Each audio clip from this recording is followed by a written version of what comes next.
Buenos días a todos ustedes y muchas gracias por su participación en esta, la séptima ponencia del programa Apoyando el Parto Seguro. Yo soy el doctor Francisco Espinosa Larrañaga, soy médico internista y durante el desarrollo de todas mis actividades profesionales he tenido la oportunidad de participar en el desarrollo de las guías de práctica clínica en diferentes instituciones, principalmente en el Instituto Mexicano del Seguro Social. El día de hoy platicaremos generalidades acerca de las guías de práctica clínica. Espero que esto sea de su interés y sobre todo les agradezco mucho su asistencia. Esto es gracias al apoyo de Ferring Farmacéutica.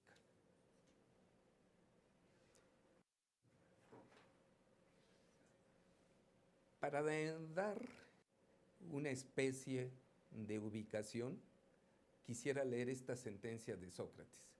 Solo hay un bien y este es el conocimiento. Solo hay un mal y esta es la ignorancia. Las guías de práctica clínica en general pretenden tener como bien el conocimiento y contribuyen a luchar contra la ignorancia. En todos los profesionales de la salud, sean internistas, sean neurocirujanos, en este caso sean ginecobstetras, existe una necesidad de leer y procesar información. Esto es una característica que es inherente a los profesionales de la salud. Los profesionales de la salud, al procesar y leer información, les permite estar actualizados en los conocimientos médicos. ¿Quiénes son los responsables de crear el conocimiento médico? Esto parece una verdad de perogrullo, pero la verdad es que los médicos y los profesionales en general de la salud son los responsables de crear ese conocimiento, de generarlo. Asimismo también las fuentes de información en salud. Uno no esperaría que alguien ajeno a la profesión médica fuera responsable de la generación del conocimiento. La información, en términos generales, y el conocimiento, es creada a través de la investigación médica. Este conocimiento se disemina en congresos, en cursos y publicaciones. Algunas veces, cuando ya es publicada, se organiza en libros, en revistas y finalmente se llega a guardar en centros de documentación.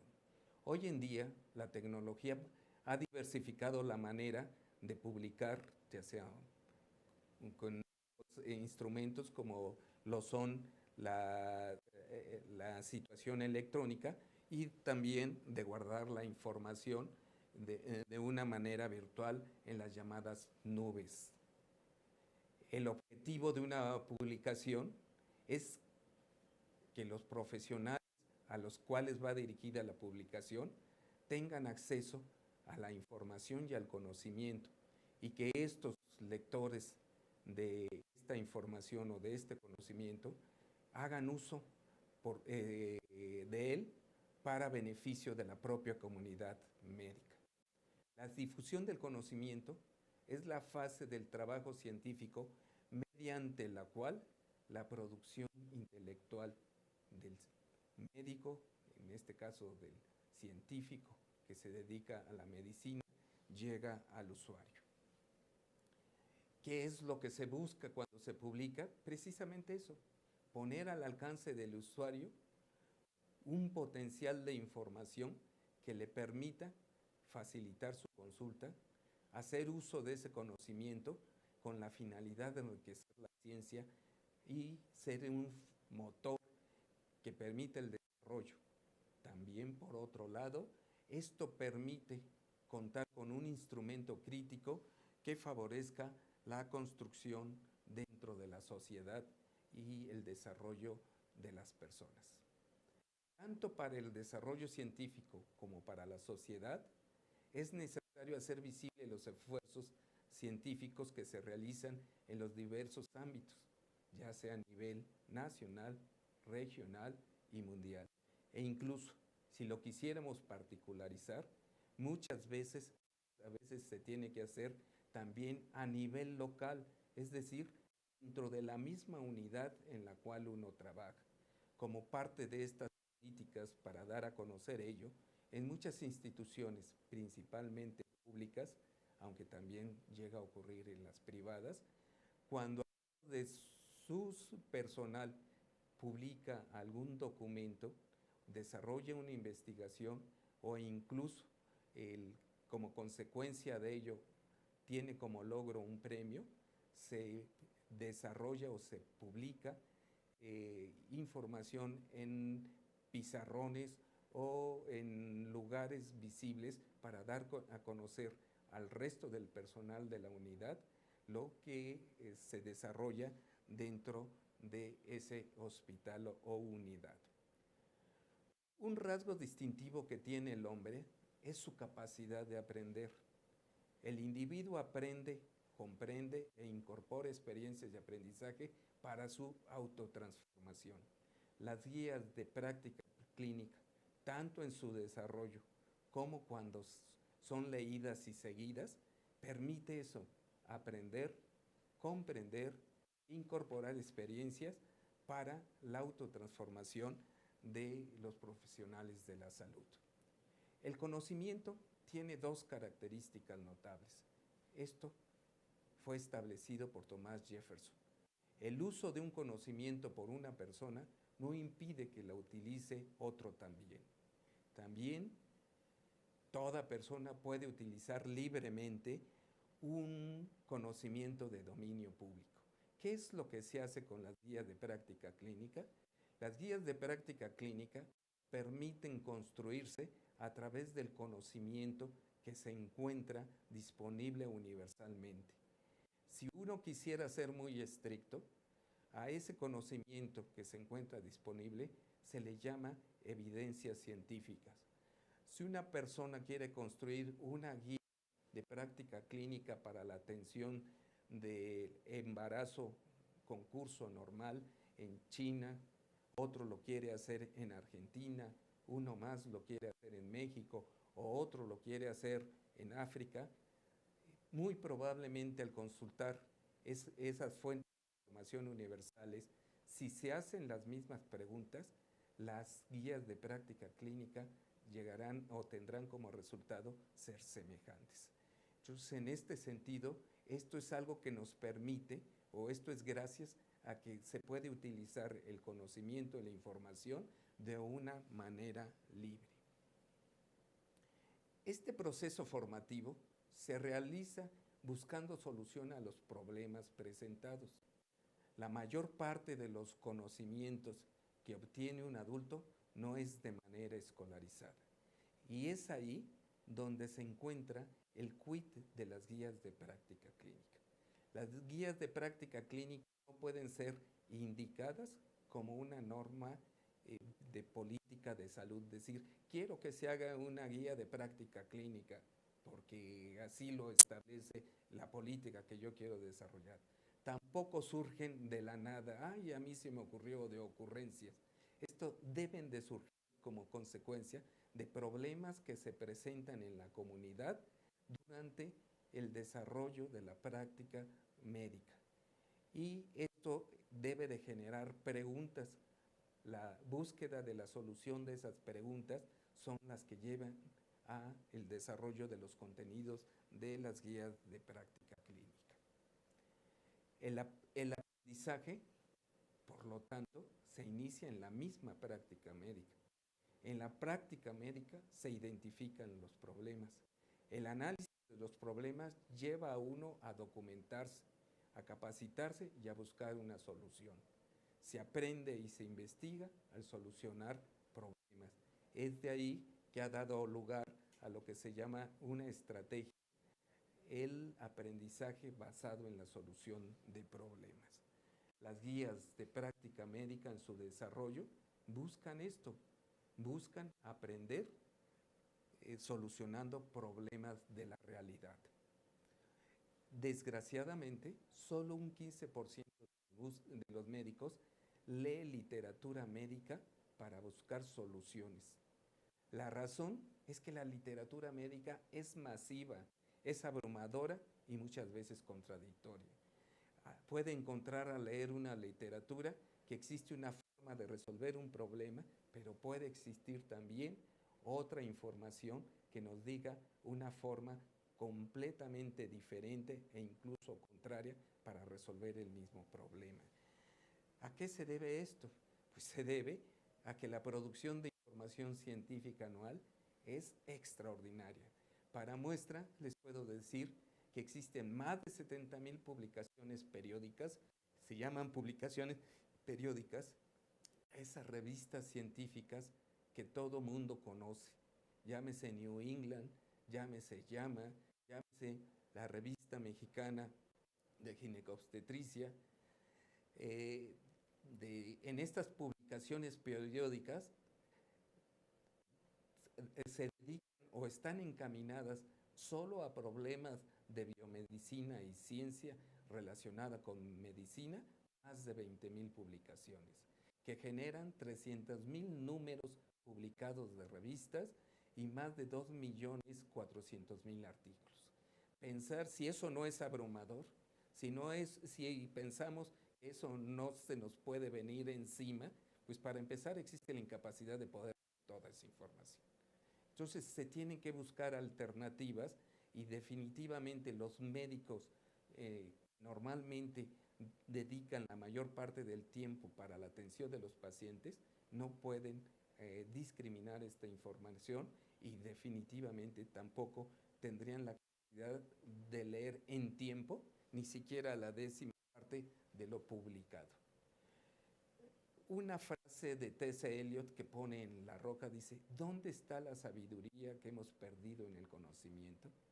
¿Dónde está el conocimiento que hemos perdido con la información? Exactamente, esto es lo que trata de buscar la guía de práctica clínica. Buscar esa sabiduría que se encuentra en el conocimiento y se trata de buscar ese conocimiento que se encuentra perdido en mucha información.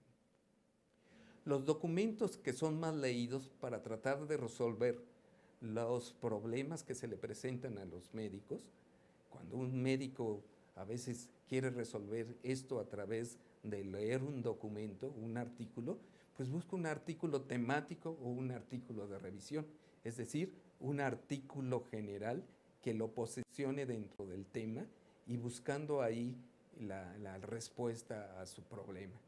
Otras de ellas son las guías de práctica clínica y finalmente los llamados consensos. Hay que diferenciar cuando un artículo se publica con el concepto de consenso y otro como un método de llegar a un acuerdo. Cuando un médico no busca información en la literatura para dar respuesta a los problemas, ¿qué es lo que hacen? Acuden a sus pares, es decir, a sus iguales. Cuando probablemente algún obstetra tiene un problema dentro de su práctica y sabe de otro compañero que tuvo el mismo problema, se acerque a él a preguntarle, oye, ¿cómo resolviste esto? O simplemente le comente, fíjate que tengo un caso que está presentándome estas dificultades, ¿qué me aconsejas para resolverlo? Esta es una forma de resolverlo, que es preguntarle a los pares. Otras veces es preguntarle a los maestros o a los profesores, a aquellas personas que han tenido alguna importancia dentro de nuestra formación, tanto de pregrado como de posgrado. Y uno se acerca, oiga maestro, fíjese que tengo un caso así, asado, aconséjeme qué puedo hacer al respecto. Y en este sentido, pues muchas veces el profesor, con la experiencia que le puede dar los años que tiene practicando esa especialidad, nos puede aconsejar algo. Y finalmente se encuentran los expertos. Estos expertos que se encuentran aglutinados dentro de clínicas especializadas para la atención de algunos problemas que pueden ocurrir. En el caso, por ejemplo, de ustedes, pueden ser clínicas que están relacionadas a la atención de la paciente con preeclampsia o eclampsia. Y cuando ustedes tienen un problema que identifican relacionado con la eclampsia o la preeclampsia, pues a lo mejor preguntarle a un experto que se dedica a ello, pues tiene que ver en este sentido con ello. El médico definitivamente necesita información de calidad que le ayude a mejorar su práctica y con ello lo que busca es mejorar el cuidado de sus pacientes. ¿Para qué? Para que sus pacientes logren el ideal de la salud. Recobren la salud si se encuentran enfermos, la mantengan o incluso se promocione a un nivel más alto de salud o de calidad de esa salud. Los médicos que atienden pacientes toman decisiones relacionadas a la práctica clínica. El médico necesita información de calidad que le ayude a mejorar su práctica profesional. Las personas, las instituciones que buscan o que favorecen el desarrollo de guías de práctica clínica, es lo que buscan, brindarle información al médico de calidad que le ayude a tomar decisiones relacionadas con su práctica para bien de su paciente y de su desarrollo profesional. Se ha documentado que existen fallas importantes en la toma de decisiones. Un paciente con un padecimiento común recibe el cuidado adecuado solo en el 50% de las ocasiones. Esto es lamentable en términos generales, pero es lo que ocurre. Esto es una de las razones que dio lugar a que instituciones públicas e instituciones gubernamentales o a las asociaciones buscaran favorecer el desarrollo de las guías de práctica clínica. Un rasgo distintivo del hombre, vuelvo a recordar, es su capacidad para aprender. Y vuelvo a recordarles que es a través de las experiencias y el aprendizaje con los que busca su autotransformación y su desarrollo profesional. Hoy en día, la tendencia es leer publicaciones médicas para aplicar el conocimiento en las decisiones médicas. Las guías de práctica clínica son los instrumentos o de los documentos más leídos que buscan la aplicación del conocimiento y que buscan una ayuda para la toma de decisiones en casos muy particulares. Las fuentes de información, como fuentes de información entendemos los libros, entendemos las publicaciones periódicas o las revistas de las sociedades, los documentos que pueden publicarse incluso de manera libre por internet, siguen siendo los instrumentos más usados desde el desarrollo de la escritura y aún hoy en día en la formación de médicos y en la educación continua de los profesionales contemporáneos de la práctica médica. Es indudable que es a través de las fuentes de la información que se sigue enseñando en las aulas de las instituciones educativas, tanto públicas como privadas. Los alumnos, sea en un formato impreso o sea en un formato electrónico o virtual, siguen leyendo documentos que fueron escritos a través de una serie de grafos que nosotros en determinado momento utilizamos para transmitir o para comunicar una información. También es muy cierto que los médicos que se encuentran graduados es a través de leer la literatura médica que se mantienen actualizados, es decir, utilizan a los libros, a las revistas, a los artículos publicados en ello como el instrumento vital para la educación continua de su práctica médica. El médico que no se mantiene actualizado va perdiendo vigencia. Al ir perdiendo vigencia, la calidad de su práctica se va deteriorando y al irse deteriorando corre el riesgo de cometer mayor cantidad de errores o de dar un servicio de mejor utilidad o calidad para nuestros pacientes. Cuando yo a mis alumnos me preguntan, doctor, ¿cuál es el consejo que usted me daría para mi vida profesional? Y yo les digo que aún siendo estudiantes, tengan la suscripción de una revista que les permita estar actualizados. Que tomen una disciplina de leer constantemente información científica, lo cual los va a ir llevando a mantenerse actualizados, informados y a tener una práctica médica de calidad. El médico lee y usa la información si su contenido se puede integrar al trabajo diario. Esta tendencia es a lo que se le llama la medicina basada en evidencia.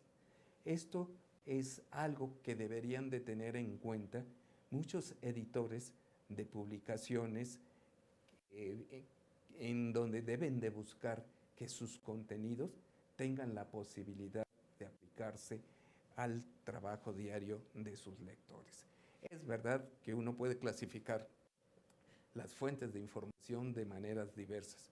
Algunas son muy técnicas, otras lo que se les llama muy científicas, o algunas demasiado moleculares. Probablemente esas pareciera que uno no puede ver de inmediato su aplicación, pero cuando ese conocimiento es llevado a la clínica, se aplica a los pacientes, entonces la cosa ya es diferente. Los consensos lo que buscan es emitir declaraciones sistemáticamente desarrolladas que se encuentran basadas en la mejor evidencia actual, para el momento en que se desarrolla el consenso, con la finalidad de asistir a los médicos y a los pacientes en la toma de decisiones.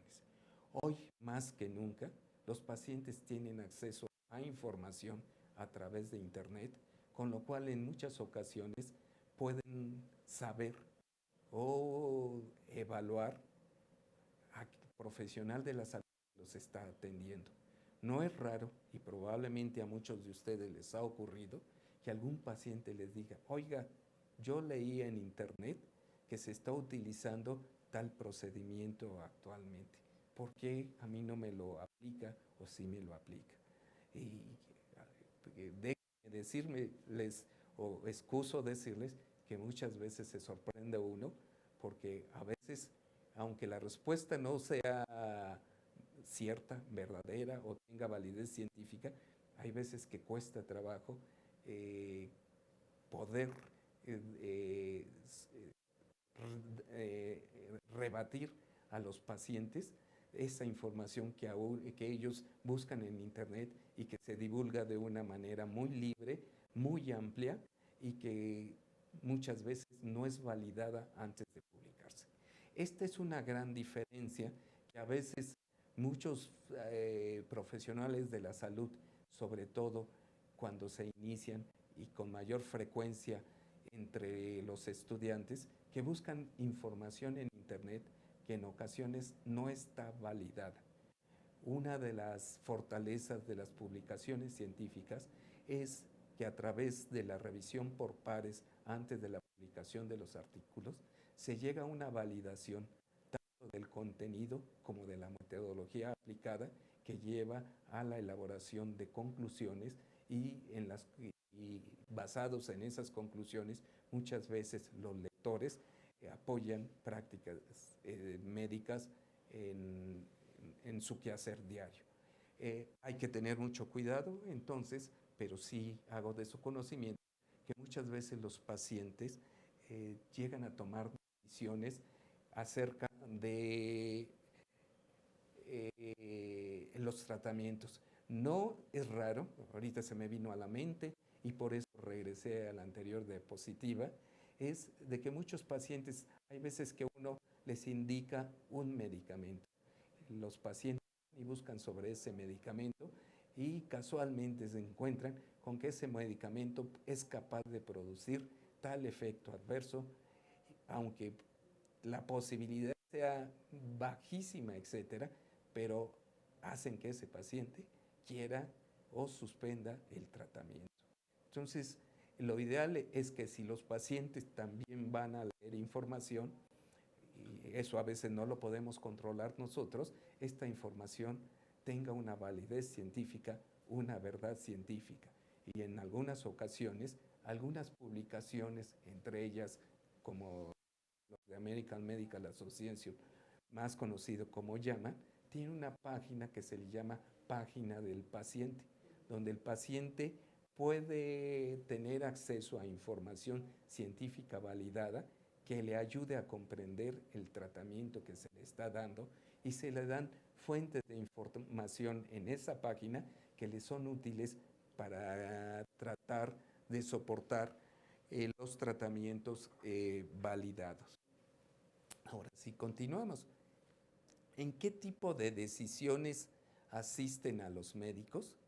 Las guías de práctica clínica asisten a los médicos para identificar asociaciones causales, es decir, para conocer qué es lo que está produciendo el cuadro clínico que tiene mi paciente.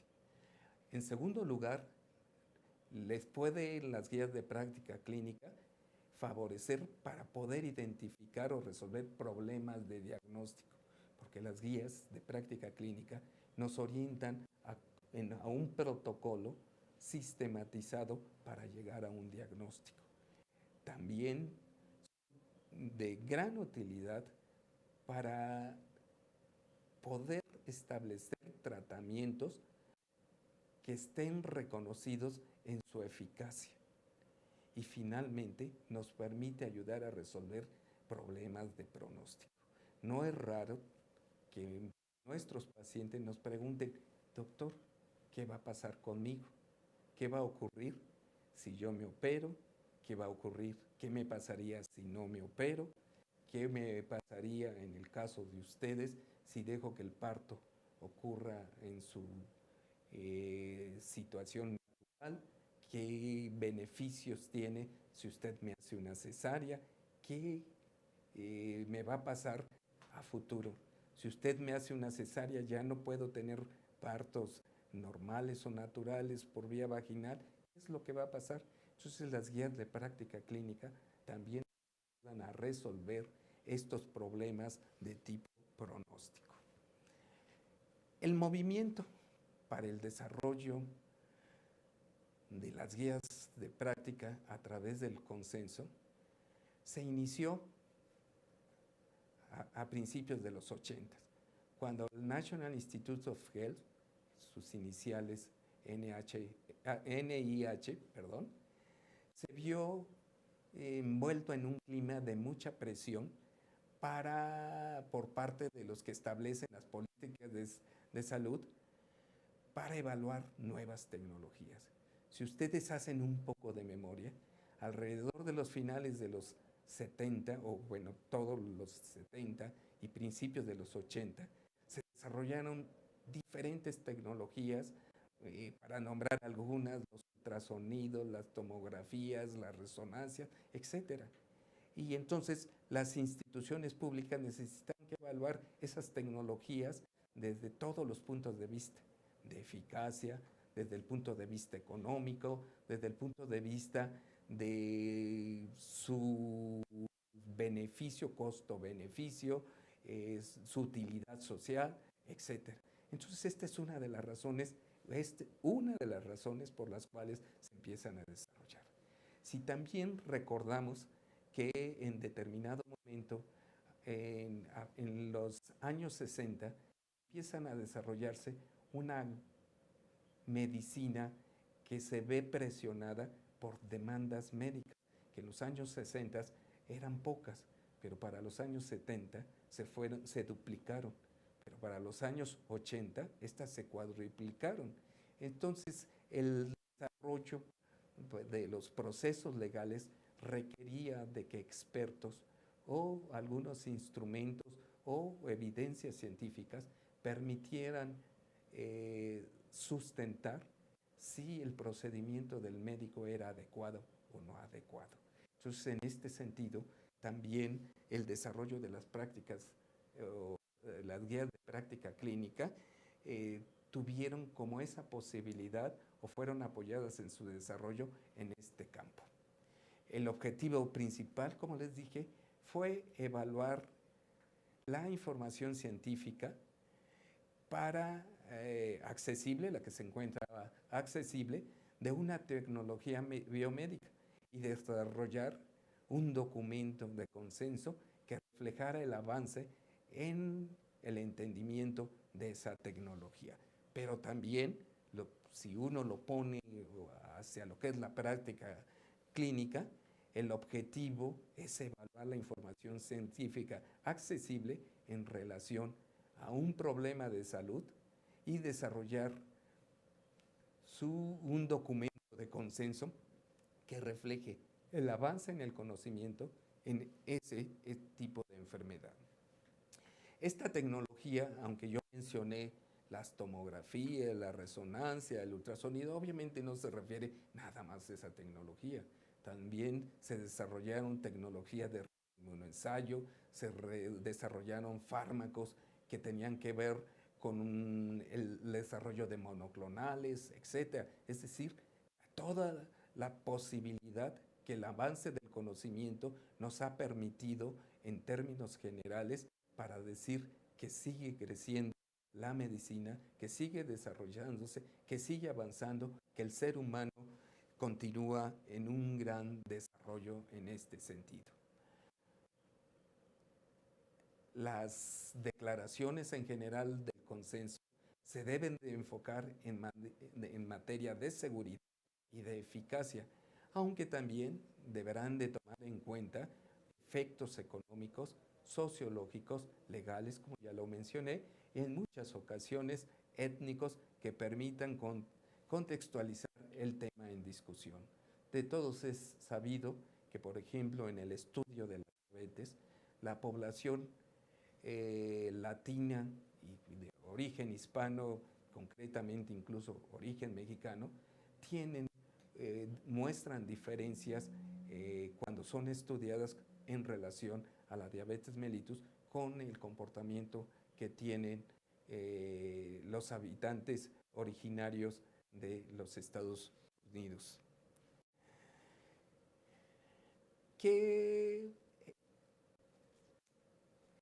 ¿Existen diferentes tipos de guías? Bueno, uno las puede clasificar de muchas maneras. Por ejemplo, cuando son desarrolladas por una institución, pues se llaman institucionales.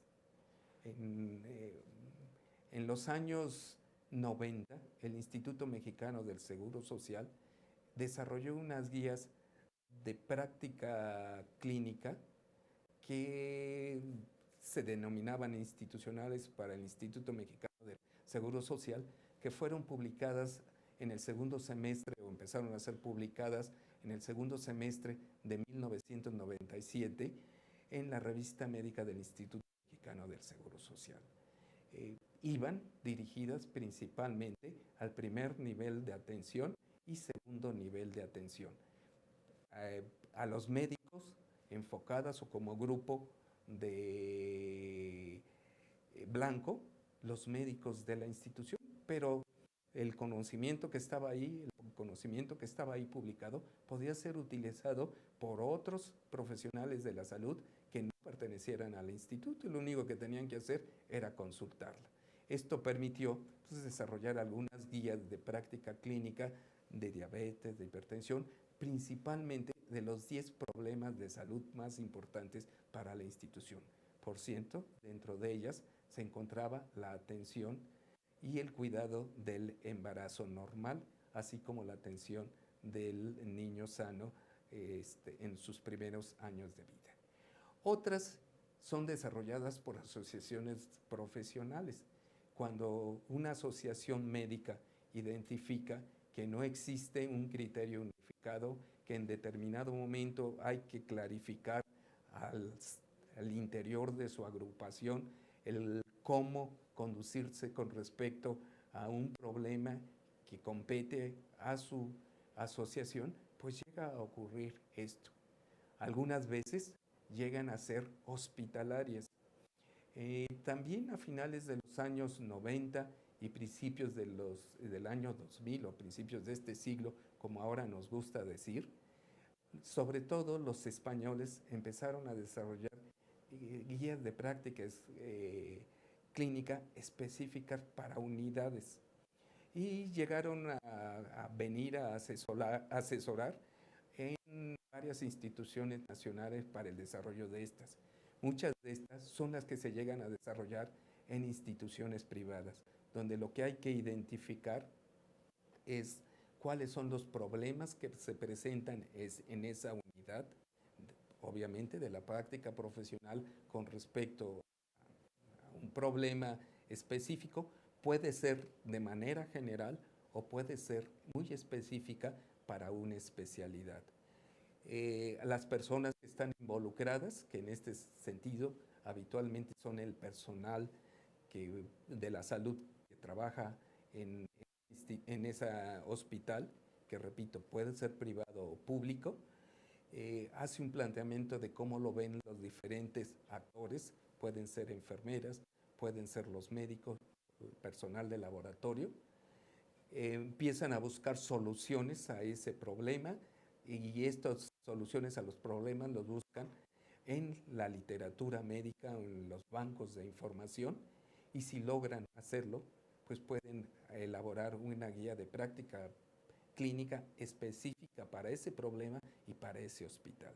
Muchas veces, y esto es claro, las poblaciones que son atendidas a nivel privado son diferentes de las poblaciones atendidas a nivel institucional, tanto desde la situación o la perspectiva social como la económica, y muchas veces estas influencias sociales y económicas también influyen sobre la epidemiología, entre comillas, local para una unidad y para las características o las diferencias de los problemas en cómo se presentan para esa enfermedad. Puede haber mixtas en este sentido. Mixtas pueden ser elaboradas por múltiples instituciones. Actualmente, en la elaboración de guías de práctica clínica participan todas las instituciones de salud. Participa el Seguro Social, participa el ISSSTE, la Secretaría de Salud, los institutos de salud, las instituciones de sanidad o el hospital militar, etcétera. Y bueno, en este sentido son mixtas, pero siempre requieren de alguien que conozca la metodología, alguien que las guíe, etcétera, etcétera. Para ello, en la Secretaría de Salud, pues existe un cuerpo que se encarga de coordinar la elaboración actualmente de estas guías institucionales. Cuando se elaboran en una institución privada, pues se requiere, si se cuenta dentro de la institución privada de alguien que conozca cómo hacerlo, bueno, puede ser alguien de la misma institución privada quien guíe al grupo para llegar a la elaboración de estas guías. Cuando no existe, bueno, se tiene que invitar o contratar a alguien para que ayude al desarrollo de estas guías. Pueden ser por su ámbito de aplicación nacionales o muchas veces los problemas trascienden las fronteras de los países e incluso pueden ser internacionales. Hay consensos panamericanos, hay consensos latinoamericanos, hay consensos europeos y en determinado momento estos explican por sí mismos esta capacidad de trascender fronteras. Organizar un consenso y construir una guía de práctica clínica es especialmente útil cuando existen controversias acerca de opciones preventivas, terapéuticas o de diagnóstico, o bien cuando es un tema de interés público y profesional. Muchas veces, si en un campo o en una especialidad durante 10 años no se ha presentado avance, si se quisiera hacer una guía de práctica clínica durante ese periodo, existiendo una previa, probablemente se llegaría a las mismas conclusiones y no tendría una razón de ser. Muchas veces, si en este periodo de tiempo existen innovaciones terapéuticas, existen innovaciones en el diagnóstico o por alguna razón existe un interés diferente, esto da lugar a que se desarrolle una nueva guía o se actualice la anterior.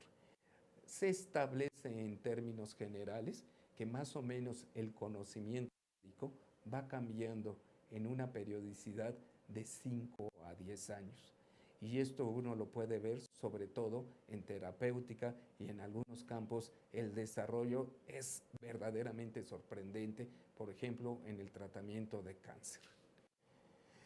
Pero a decirlo, esto debe de ser sobre todo sobre puntos controvertidos y acerca de nuevas o de innovaciones.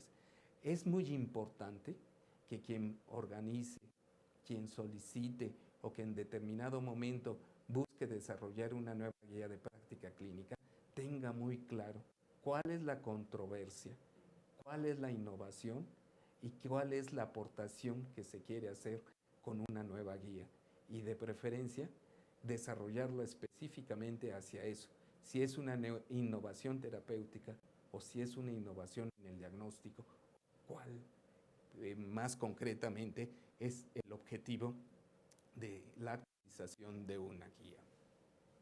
Para obtener buenos resultados cuando se desarrolla una guía de práctica clínica, debe de ser oportuna, ni debe de ser tan posterior a la creación del conocimiento o la innovación, porque ya no es operativa, ni debe de ser tan reciente que todavía la evidencia disponible no permita evaluar con claridad ese tipo de innovación. Debe reflejar la visión de los expertos, pero esta visión no así como un lugar al que se quisiera llegar como ideal, sino tomando en cuenta que en esta visión los expertos están expresando el conocimiento vigente, el arte, el estado del arte del conocimiento con respecto al problema que se está planteando. Se debe de hacer un análisis objetivo de la información y con objetividad, no buscar la tendencia hacia lo que yo practico, no buscar la tendencia hacia lo que quiere mi autoridad, sea institucional o no institucional, y ni tampoco buscando quedar bien con alguien que en determinado momento pudiera estar influyendo con recursos para nuestra institución o para beneficio personal y que en lo cual pueda identificarse conflictos de interés. Los participantes de un consenso para elaborar una guía de práctica clínica deben representar al grupo al que va dirigida la guía. ¿Sí? No pueden representar a gente que no, al grupo social o a la asociación a la cual no deben representar al grupo al cual va dirigida la guía. Es deseable que el coordinador, la mayoría de las veces, no sea experto en el tema, porque esto ayuda a que el coordinador de una guía no tenga una tendencia, sino en determinado momento escuche y vaya dirigiendo la discusión de acuerdo a cómo se van desarrollando estos conceptos por parte de los expertos. El documento final debe de ser objetivo y sobre todo imparcial.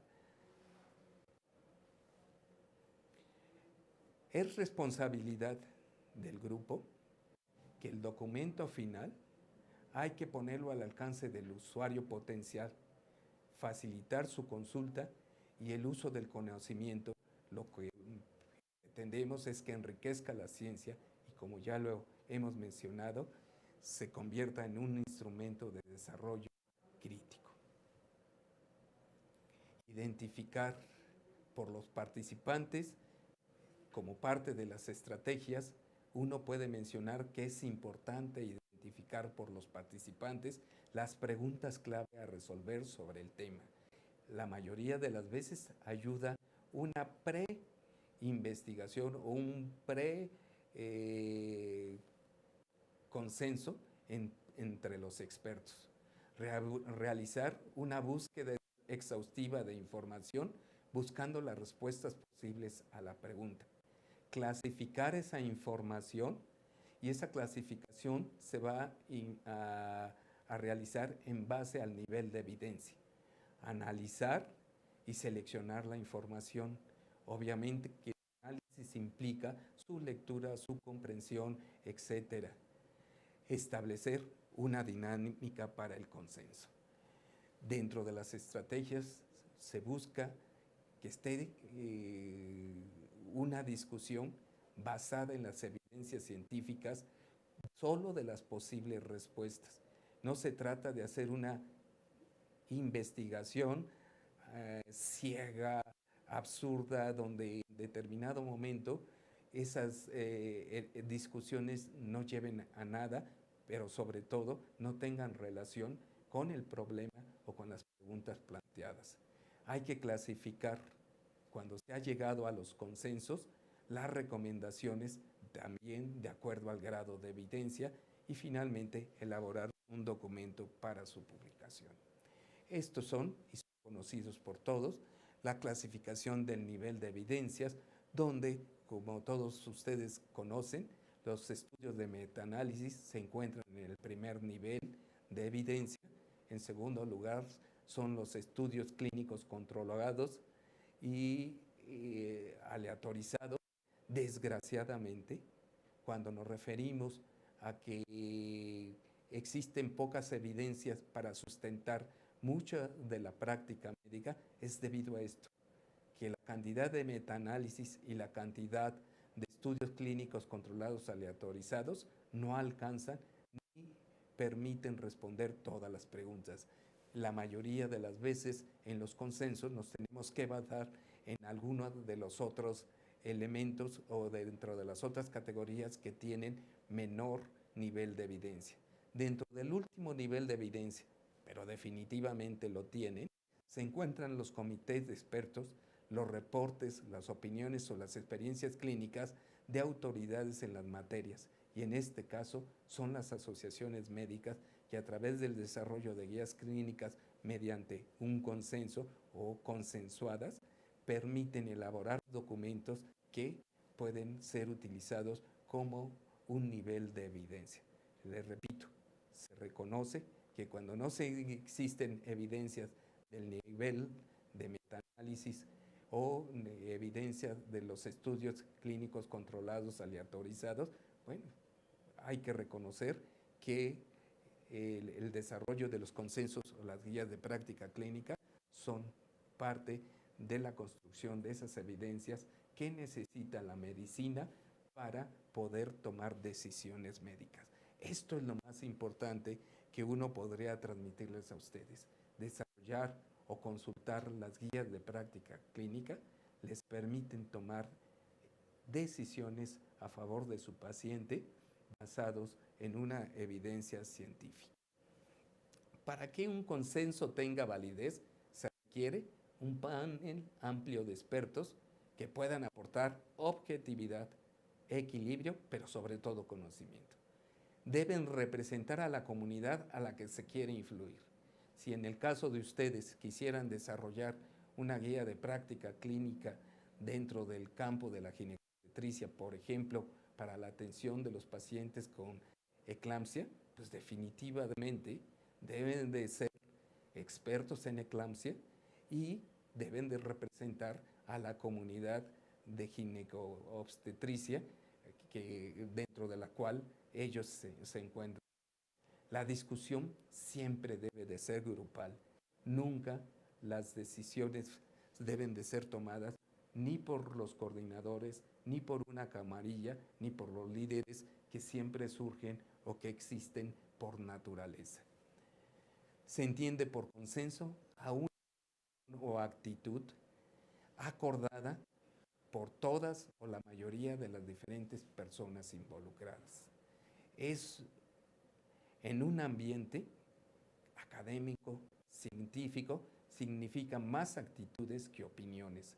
No es lo que yo opino, sino es como se debe de hacer. Es como dice el conocimiento que se debe de hacer. Y repito, Es de ahí que en algún tiempo también, por cierto, alrededor de los años 90, hubo ciertas tendencias, o desde los 70 empezaron con lo que se denominaba el estado del arte.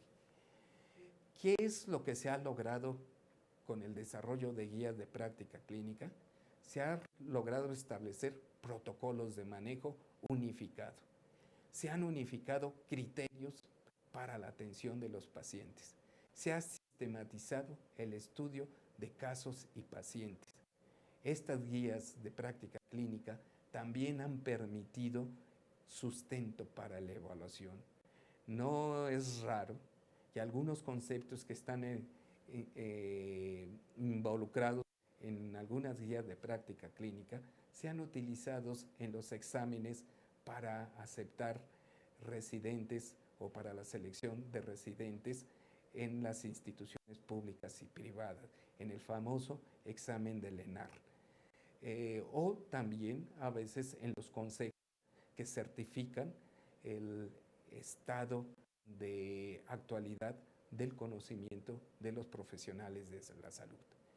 E indudablemente es un instrumento de educación médica.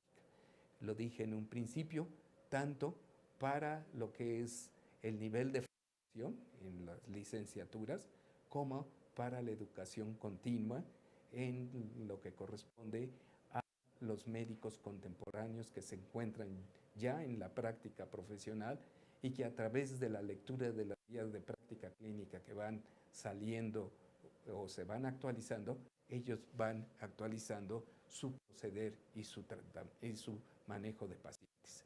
Las guías de práctica clínica es indudable que con lo que he dicho tienen un sustento filosófico, un sustento social e incluso histórico.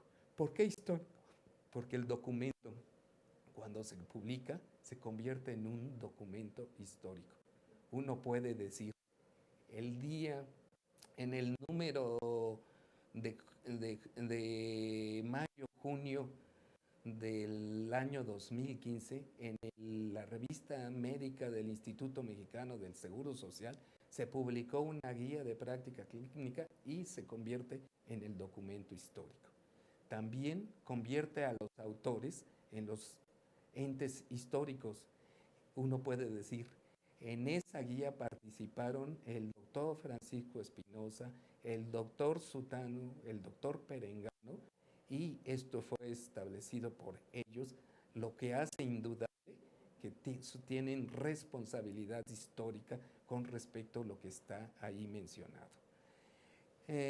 Finalmente, ayuda a lo que es la comunicación científica. Permite comunicar los hallazgos de la ciencia, trasladarlos a la práctica y en este sentido hace una comunicación entre los que generan un documento, sus lectores. La mayoría de las veces cuando existe una interacción activa, que es lo deseable siempre, pues uno lo ve en las famosas cartas al editor, donde a través de una carta al editor alguien puede señalar que deficiencias del documento que fue publicado o al contrario puede aportar, de acuerdo al conocimiento de la persona que leyó ese documento, alguna situación adicional que pueda ayudar a los lectores a complementar la información publicada en el artículo original. Tiene indudablemente también un sustento educativo que, reitero, ya he mencionado, tanto en la formación de la nueva generación de profesionales como los contemporáneos en su educación continua. Los médicos como profesionales de la salud y desde el punto de vista social son responsables de generar conocimiento médico, lo hacen, como lo dije, a través de la investigación y también las fuentes de información en salud, y dentro de estas fuentes de información se encuentran las guías de práctica clínica. Donde las publiquen siempre es importante. Si se publican en un órgano de difusión que tiene un escaso tiraje, que tiene una escasa divulgación o su divulgación es muy local, pues va a llegar a poca gente. Se debe de buscar una publicación de alto impacto No me refiero a que tengan factor de impacto como tal, me refiero al impacto que puede tener un tiro amplio, me refiero al impacto que puede tener mayor número de suscriptores, al impacto que puede tener la posibilidad de tener versiones electrónicas e impresas, lo cual amplía de manera notable a ese grupo o foco de lectores. Una guía de práctica clínica es tan buena como tan buenos sean sus participantes o expertos. Una guía de práctica clínica es mejor con buenos expertos y con una buena información o información de calidad. La información que uno tiene disponible son metaanálisis, son estudios aleatorizados. Es muy buena información, es mejor que los reportes de caso. Una guía de práctica clínica es excelente, con buenos expertos, buena información y la discusión objetiva, equilibrada y resolutiva publicada en un documento. Participar en un consenso es compartir con la sociedad el conocimiento y la experiencia. Es invitar a esa sociedad a participar en su práctica profesional o invitándolo, si tiene conceptos diferentes, a refutar lo establecido. Participar en un consenso es dar y dejar de recibir. Es establecer un instrumento de cohesión e identificación social. Participar en el desarrollo de una práctica clínica permite a los participantes y a los lectores el desarrollo como ser humano. Favorece su autoconocimiento, le permite una autoevaluación al compararse con sus pares, mejora su autoestima al adquirir conocimiento o al participar compartiendo el que tiene, le permite la socialización entre los grupos de expertos y permite la socialización hacia el interior, las propias sociedades médicas, pero también entre lectores y autores en determinado momento. Y finalmente, es indudable que favorece el desarrollo humano. ¿Qué es importante también para el éxito de las guías de la práctica clínica? Que existan valores, como es el valor de la libertad de expresión, que los participantes no tengan sujeción o subordinación, que exista el derecho de manifestar, defender y propagar el conocimiento, los valores y las actitudes propias. Algunas ocasiones, cuando un jefe, una autoridad participa coordinando, de una manera o de otra, existe sujeción y subordinación. Debe de existir respeto, es decir, la consideración, la deferencia hacia la opinión de todos los hombres, en este caso de los que participan. Debe de haber congruencia, coherencia y debe de haber cierta lógica entre lo que se dice y la forma que se actúa. Yo no puedo escribir ni recomendar algo que yo no voy a hacer o que yo no hago. Y todos los expertos que participan en la construcción de estas guías deben de ser congruentes en ello. Y finalmente, el valor más importante es la verdad. La definimos como un juicio que no se puede negar racionalmente. Y lo que nos permite a nosotros no negarlo racionalmente es precisamente esas fuentes de información o esas evidencias médicas con las cuales sustentamos nosotros esas recomendaciones. Es ahí donde se encuentra la verdad científica y es donde la recomendación está. Conclusión, estos son los valores que deben de regir dentro de los expertos o participantes. La innovación en la difusión del conocimiento debe de ser aprovechada en todas las situaciones para una mejor comunicación. Las guías de práctica clínica es uno de los ejemplos en los cuales esto puede ocurrir. ¿Cuánta evidencia científica existe en el cuidado de la salud hoy en día? Solo 10 a 15% de las acciones en salud se sustentan en la investigación científica adecuada, es decir, metaanálisis, estudios clínicos controlados, aleatorizados. Ya esto lo dice H. Cochrane, el principal organizador, fundador de los estudios Cochrane. Muchas gracias a todos ustedes por su eh, paciencia. Muchas gracias a todos ustedes por participar como asistentes y en esta eh, última o séptima, pues no sé si llamarle precisamente eh, presentación en este programa que ustedes tienen acerca del parto seguro. Yo no soy ginecobstetra y por lo tanto me era muy difícil hablar de ginecobstetricia. Y lo más importante es que ustedes sepan qué son las guías de práctica clínica, en qué se basan, qué utilidad les puede dar a ustedes seguirlas, cómo se construyen, qué beneficios pueden obtener de ellas. Estoy disponible si ustedes tienen preguntas que me quieran realizar y que en determinado momento consideren oportunas para resolverse en este momento.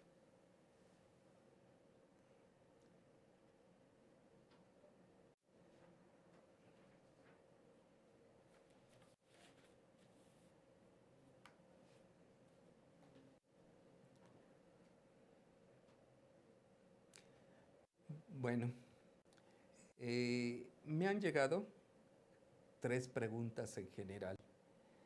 Las 3 preguntas, y sinceramente también conocía yo que la principal audiencia se encuentra en hospitales privados, están relacionados con la práctica clínica privada.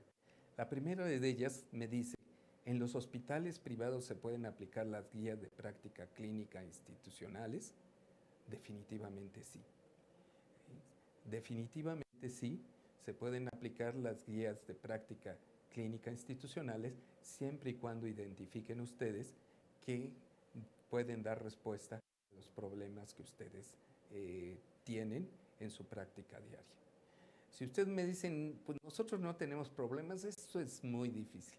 Hay veces lo que sí ocurre es que a veces no se reúnen para identificar problemas en este sentido y hay veces que en determinado momento también no existen reuniones específicas en las cuales se expresen esos problemas y lleguen a buscar la solución a ellos. Una segunda pregunta que me dicen es ¿qué utilidad tienen las guías de práctica clínica en los hospitales privados? Bueno, pues definitivamente tienen como utilidad de que permite establecer protocolos para los pacientes que presentan ya sea un problema de salud general o un problema que puede identificarse como frecuente en ese tipo de enfermedad. Permite unificar criterios que en determinado momento esa unificación de criterios permita favorecer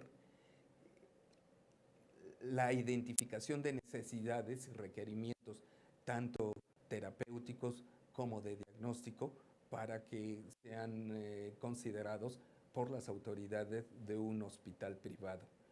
Y finalmente, una utilidad que tiene es que los hospitales tienen que ser certificados en su calidad.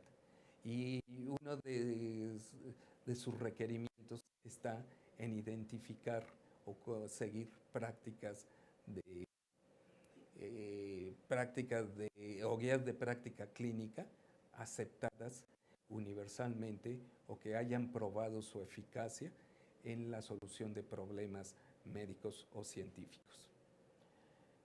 Finalmente, pues me preguntan también, es una pregunta muy interesante en términos generales, si las guías de práctica clínica pueden ser utilizadas como argumentos legales en casos de mala práctica. Pues aquí la respuesta puede ser muy ambigua, puede ser sí y puede ser no. Desgraciadamente, para que sí tuviera una implicación legal, el desarrollo o la actividad o la acción médica que llevaría a un problema legal es precisamente actuar contra todo lo que es el conocimiento humano, no contra, bueno, el conocimiento médico vigente, no precisamente contra una guía específica o por una guía específica. Aquí lo que representan es que en las guías uno supone que está vertido el conocimiento vigente y por lo tanto de inicio puede ser un, como su nombre lo indica, una guía, un camino que nos puede decir si la acción del médico siguió el conocimiento establecido o no.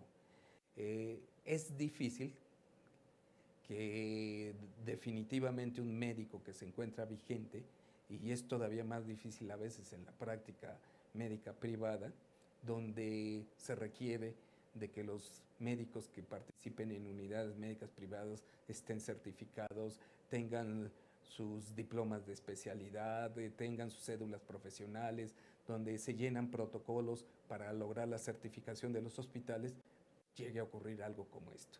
La mayoría de las veces, en los casos que son conocidos en la Comisión Nacional de Aprendizaje Médico, pues la verdad es que son malos entendidos o son situaciones que realmente no se pueden atribuir verdaderamente a que fue porque se siguió o no se siguió una guía de práctica clínica en este sentido.